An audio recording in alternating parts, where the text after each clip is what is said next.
کبھی آپ نے سوچا ہے کچھ لوگ دعا کرتے ہیں اور اللہ فوراً ان کی بات سن لیتا ہے، اور کچھ لوگ سالوں سے مانگ رہے ہوتے ہیں؟ کہیں ایسا تو نہیں کہ اللہ کے کچھ خاص بندے ہوتے ہیں جن کے آنسو، جن کے دل کو تکلیف اللہ کو فوراً پسند آتی ہے؟ اور کہیں آپ بھی انہی لوگوں میں سے تو نہیں؟ کبھی کبھی انسان اتنا ٹوٹ جاتا ہے کہ اس کے پاس صرف اللہ رہ جاتا ہے، نہ کوئی دوست سمجھتا ہے، نہ گھر والے، نہ دنیا والے۔ اور یہی وہ وقت ہوتا ہے جب اللہ اپنے بندے کے سب سے قریب ہوتا ہے۔ نبی کریم صلی اللہ علیہ وآلہ وسلم نے فرمایا، اللہ مظلوم کی دعا کو رد نہیں کرتا۔ جب آپ خاموشی سے رات کو روتے ہیں اور صرف اللہ سے بات کرتے ہیں، تو ہو سکتا ہے اللہ کو آپ کی وہ آواز سب سے زیادہ پسند ہو۔ کئی بار دیر اس لیے نہیں ہوتی کہ اللہ سن نہیں رہا، بلکہ اس لیے ہوتی ہے کہ اللہ آپ کو اپنے قریب کرنا چاہتا ہے۔ ایک حدیث قدسی میں اللہ رب العزت فرماتا ہے، میں اپنے بندے کے گمان کے ساتھ ہوں، اور جب وہ مجھے پکارتا ہے تو میں اس کے ساتھ ہوتا ہوں۔ تو سوچئے ذرا، جس رب نے آسمان بنائے وہ خود کہہ رہا ہے، جب میرا بندہ مجھے پکارتا ہے تو میں اس کے ساتھ ہوتا ہوں۔ لیکن سوال یہ ہے کہ کیا ہم واقعی اللہ کو دل سے پکارتے ہیں، یا صرف مشکل آنے پر یاد کرتے ہیں؟ اللہ ان لوگوں کی دعا جلد قبول کرتا ہے جو گناہوں کے باوجود مایوس نہیں ہوتے، جو بار بار گرنے کے باوجود اللہ کا دروازہ نہیں چھوڑتے، اس کی رحمت سے مایوس نہیں ہوتے۔ وہ دعائیں کرتے رہتے ہیں اس امید پہ کہ اللہ ایک نہ ایک دن ان کی دعا ضرور پوری کرے گا۔ اللہ کن لوگوں کی دعا کو جلد قبول فرماتا ہے؟ ان میں سب سے پہلے ماں باپ کی دعا۔ ماں باپ کی دعا انسان کی تقدیر بدل سکتی ہے۔ اگر آپ چاہتے ہیں اللہ آپ کی دعا سنے تو ماں باپ کا دل کبھی نہ دکھائیں، ان کی خدمت کریں۔ اگر وہ کچھ کہہ بھی دیں تو آپ صبر سے برداشت کریں۔ دوسرے، تہجد میں رونے والے لوگ۔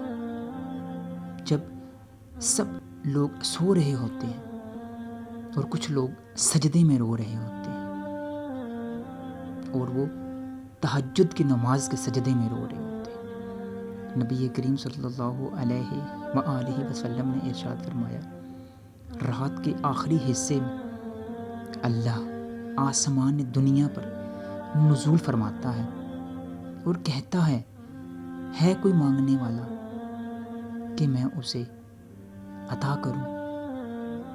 تو ذرا سوچئے، اللہ خود پکار رہا ہے، وہ خود پکار رہا ہوتا ہے، اور وہ کہہ رہا ہوتا ہے کہ آؤ میری بارگاہ میں، مانگ لو مجھ سے جو مانگنا ہے، میں تمہارے ہر دل کی بات پوری کروں گا، تم آؤ تو صحیح۔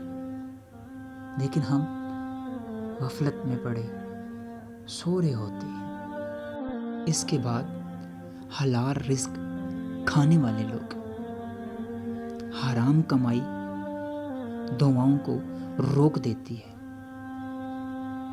اگر آپ چاہتے ہیں دعا جلد قبول ہو تو اپنی کمائی کو پاک بنائیں، اس یقین کے ساتھ کہ حرام کا ایک لقمہ بہت سے گناہوں کا سبب بنتا ہے۔ تو آپ اگر چاہتے ہیں دعا جلد قبول ہو، آپ کو دلی سکون ملے، آپ کی عبادت میں آپ کا دل لگے، آپ کی روزی میں برکت ہو، آپ کے گھر بار میں برکت ہو، تو اپنی کمائی کو پاک بنائیں۔ اس کے بعد مظلوم انسان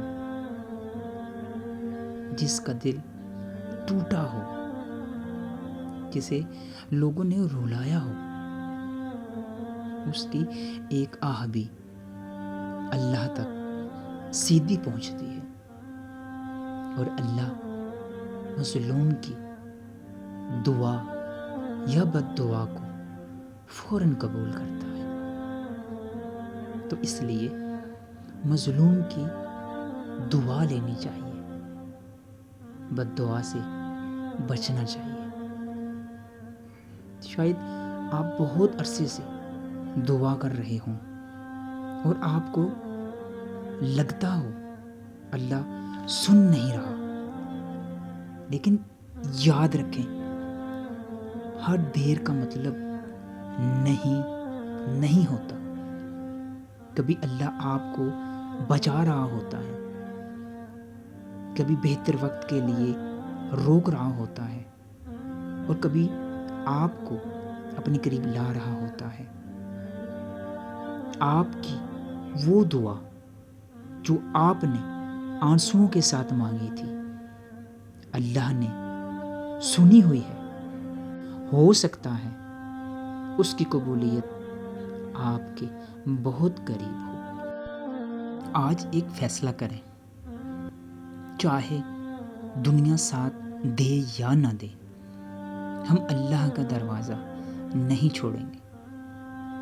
اور اگر آپ چاہتے ہیں اللہ آپ کی دعا قبول کرے، تو آج سے نماز کی پابندی کریں، گناہوں سے بچنے کی کوشش کریں، اور دوسروں کو بھی بچانے کی کوشش کریں۔ تہجد کی عادت ڈالیں، کیونکہ تہجد کی نماز وہ نماز ہے جب آپ اللہ سے اپنے ہر دل کی بات قریب سے قریب تر ہو کر کر سکتے ہیں، اور کسی کا دل نہ توڑیں، کیونکہ اللہ ٹوٹے دل والوں کے بہت قریب